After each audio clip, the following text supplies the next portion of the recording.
Hello, welcome to my YouTube channel. तर आज आपण शेंगदाणा चटणी पाहणार आहोत. 1 वाटी शेंगदाणे, हिरव्या मिरच्या, लसूण मिक्सरच्या भांड्यामध्ये बारीक करण्यासाठी आधी मिरच्या घ्यायच्या. मिरच्या बारीक करून घ्यायच्या. मिरच्या बारीक झाल्या की त्यामध्ये आपण मग लसूण टाकणार आहोत. जास्त पण बारीक करायचं नाही, आबडधोबड बारीक करायचं. लसूण टाकणार आहोत आपण. लसूण बारीक झाला का कढईमध्ये तेल, गॅस चालू केला आहे मी. कढईमध्ये तेल टाकलेले आहे. तर मी कढईमध्ये आधी तेल टाकणार आहे.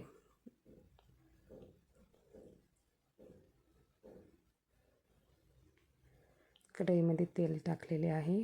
तेल गरम होईस्तोपर्यंत आपण मिक्सरमध्ये लसूण ग्राइंड करून घ्यायचं आहे. त्यानंतर लसूण आणि हिरवी मिरची ग्राइंड झाल्यावरती एकत्र ते कढईमध्ये टाकणार आहे मी. ते परतोपर्यंत कमी मंद आचेवर ते परतोपर्यंत त्यामध्ये आपल्याला शेंगदाणे, मीठ टाकलेले आहे.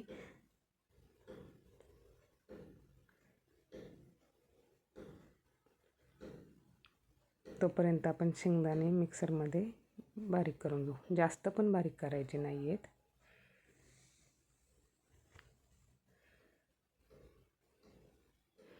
माझ्याकडे कॅमेऱ्याचा सेटअप नसल्यामुळे मला थोडासा व्हिडिओ बनवण्यासाठी प्रॉब्लेम येतो, पण आपण सर्वांनी ॲडजस्ट करून घ्यावी.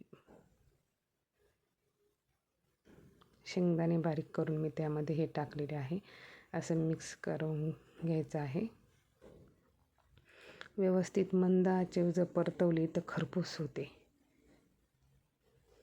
जर तुम्हाला जास्त दिवस कुठे प्रवासामध्ये घेऊन जायचे असेल तर मंद आचेवर आणि जास्त तेल जर टाकले तर खूप छान होते.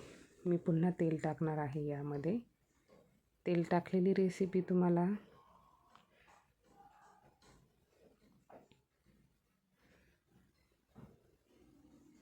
तेल टाकण्याची प्रोसेस तुम्हाला नाही दिसलेली तरी पण मी त्यामध्ये पुन्हा तेल टाकलेले आहे.